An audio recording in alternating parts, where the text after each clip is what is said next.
Hi friends, Tracy here from the Sewing Channel. Welcome back, and if you're new here, welcome. Today, I'm going to share with you how I made this one seam crossbody bag. You need to see it to believe it. There really is only one seam in this bag. I ain't lying. Let me know down in the comments if you've ever seen this technique before. Okay, let's get on with it. Enough talking already. Let's get busy making this one seam crossbody bag. We're going to need a 1-inch strip of strapping at approximately 50 to 55 inches in length. Your pretty fabric is going to be approximately 9 inches, which is a 1/4 yard of fabric. You're going to need a 1/4 yard, which is 9 inches in width, from selvage to selvage, which is on most bolts of fabric, it runs between 40 and 44 inches. So after I cut this off, it'll probably be about 43. Next, you're going to need a piece of interfacing that's going to be the same measurements as this, minus a 1/4 inch all the way around. This is going to be 8.5 inches in width. Mine is short. I cut mine too short initially, so don't do that with yours. You want to come right up into the edge there, but we're going to trim some of this off here in a second after we fuse it. I'll show you how we're going to get around that. This is iron-on fleece for stabilization on fabric, and what you're going to do is just iron that on. Make sure that that 1/4 inch is still on there, that it doesn't shift. Now you can pin that on there if you'd like, but I'm just kind of eyeballing it. I've decided to free motion quilt onto my crossbody bag, but you don't have to. This fusible fleece right here gives me just enough thickness that my free motion quilting should show up. I'm going to do some simple swirls.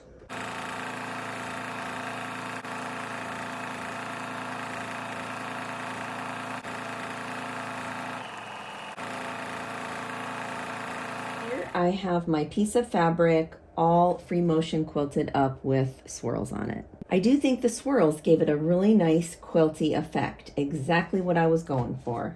We're going to find the middle of this long piece of fabric. Now I haven't cut the ends or anything, we're just finding the middle right now. Put a crease right there in the center. You're going to open it up, find that middle area that you just creased, and mark it. From this center line right here, I want you to measure out 7 inches. So you can see my mark is on the 7 inches right here, and it comes out this way, and I'm just going to mark that. And then I'm going to do the same over here.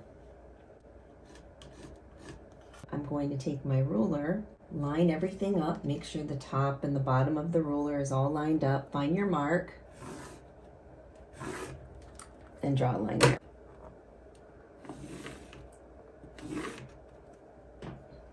You have the middle marked. You have 7 inches this way, mark, 7 inches this way, mark. Then you're going to measure 1 inch from this line and mark it. And you're going to do the same over here. Take your piece of fabric over to the pressing station. Find this inner piece right here and this inner piece. So here's your middle. And here is that first 7-inch mark that you made. You're going to take this end or the other end first, it doesn't matter. Lift it up and make a finger press crease with it. Just like that. And you're looking at the back of the fabric when you're doing this. So once you have that finger creased like that, you're going to lift it up to kiss or meet the other 7-inch line right here. Flatten everything out nice. Grab something straight and set this right on that 1-inch line that you made off of that 7-inch line while it's still in this position right here. Line that up on the mark you made. Lift this piece up yet again, leaving this other piece down. Lift that up, keeping that straight edge ruler straight. Kind of pinch the fabric down and lift your ruler out. Now at this point, you can grab your iron and give that a crease. You're going to flip this fabric back, holding this here. You can even put this here if you'd like, just to help you hold it. And you're going to flip this piece back yet again. Now what you're looking for is for it to even up with that other folded piece that you just folded. Pull your ruler out. We're just going to pop some temporary pins on this end and on this end. Just take and flip this around like so, and then flip it over. But now you have the right side facing up, and you're going to flip this piece this way and find that first 7-inch mark. It would be on this piece.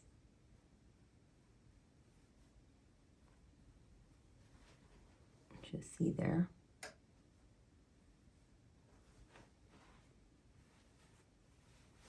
Put your ruler here, or anything straight, it doesn't matter. Lift this piece of fabric up, crease that. A hot press in that crease real quick.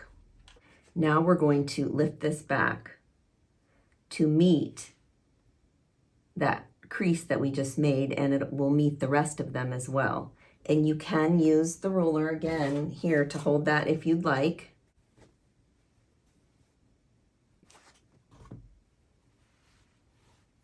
I'm going to put a crease right here with the hot iron. Now what you're going to do is find that pin and then pin all the layers together. Now my pin isn't that big, so I'm going to grab a clip. Since I have a thicker interfacing in here, the fleece, I'm going to take my pin out and then clip all the layers together. So this is what you should have so far. There's like one really big pleat there in the center, opening, little pleat on the end. If I were to lift that, you'd have, that opens up, there's a little pleat there, big pleat, little pleat, and then the other side. At the beginning, I told you we were going to cut some of this off because I accidentally cut this too short, so that's what we're going to do right now. Do a 1/2 inch right here off of this fleece interfacing. So I came off a 1/2 inch and then I drew a line. I took my 45-degree angle on my ruler, laid it right along the edge of this bag, and then I drew a line right here and I drew one over here.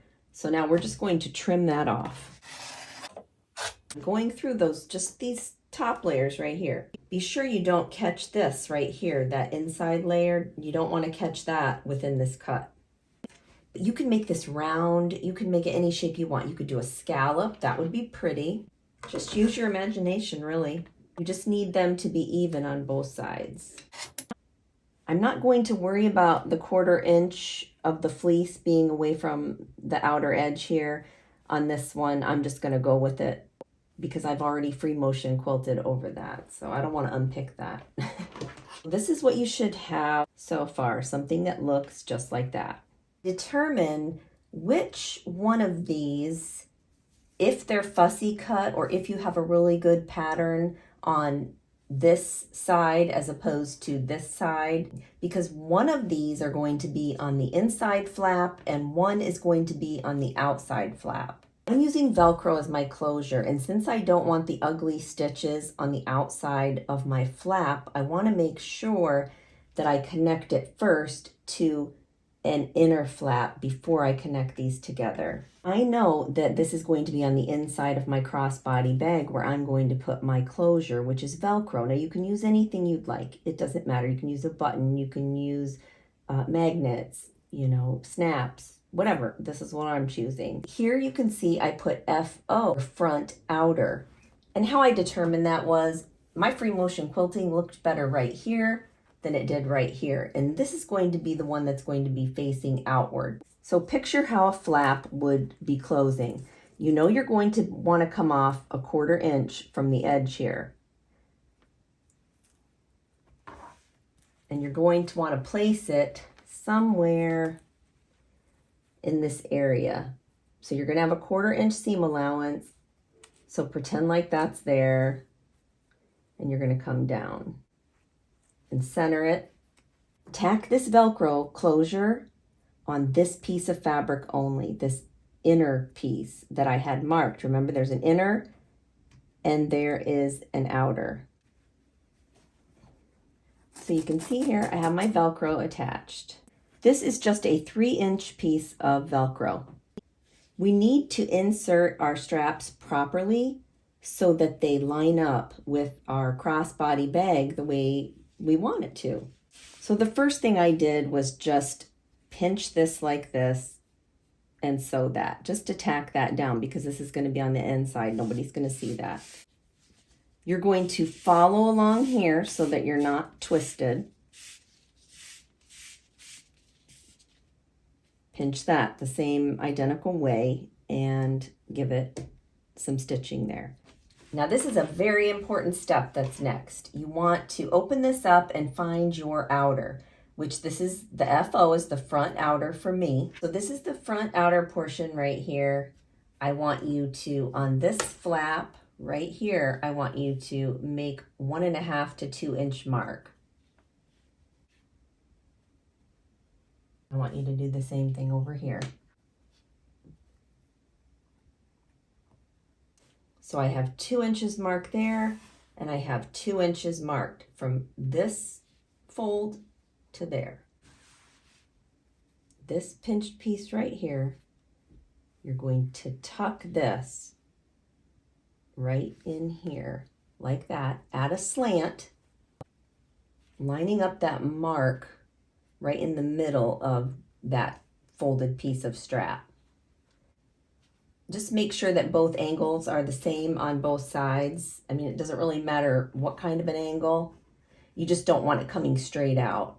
So you can see there, it's on the mark and we clipped it right where it is. The fold, the open end needs to be kind of upward. Follow along your strap again so that you don't get it twisted. And then you're going to do the same thing on this side. You're going to find your mark and add an angle. You can kind of tell if you open it up and look at it, if you've got one that's crazily angled a different way or not. So just keep in mind and you clip it. Fold these up and just tuck those in there. But make sure you don't change the angle of them. You kind of just want to crush them in there like that, I guess. And then close this up. Now you're going to put a pin this way. You want to leave this whole area open because this is where we're going to turn our work and then tuck in the seam allowance and put a top stitch around the top area. Now here you can close that all together too, like that. Can open and close there. Okay, so a 1/4 inch seam allowance starting here, back stitch really good right there though. Come up, pivot with your needle, come here, and you're going to back stitch really, really good here. Break thread and put your needle in over here and do the same thing. Back stitch here, go 1/4 inch, pivot, go up and back stitch really good right there. Now, this does get pretty thick right here as you're sewing over it, so just be mindful that you may have to go really slow or maybe even hand stitch that first part. I don't know. My sewing machine does a pretty good job at going through layers, so I don't know what your machine can do, but you do. So just use your best judgment. Here you can see I did reinforce right here the strapping. I'm just going to cut off the excess because it's all going to be on the inside, so nobody's going to see it. So we'll just trim that off. Let's turn this right side out and see what we got. Pull those through first, the strappings. You would have never guessed that this was a 1-seam bag just by looking at it. So we need to deal with a few things before we're totally done with this bag.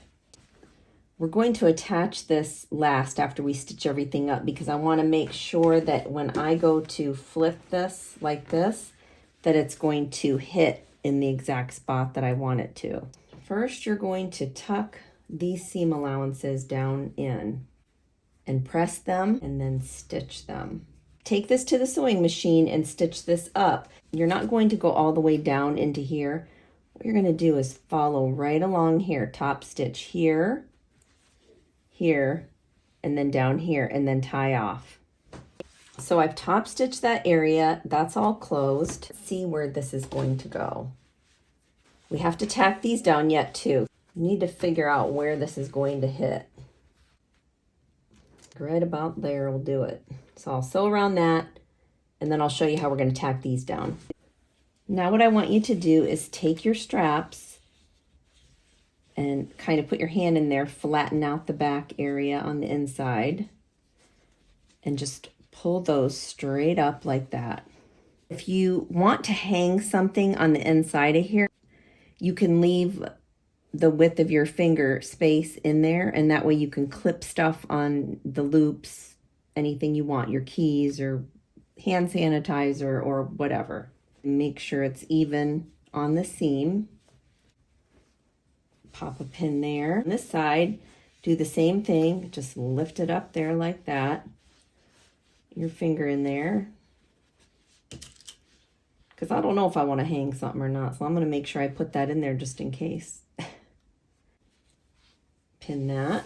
Sew a straight stitch right across there, tacking those two. Check out my one seam crossbody bag. Look at how cute. I attached this here. I mean, right? Just darling. I mean, honestly. Velcro off and then back on.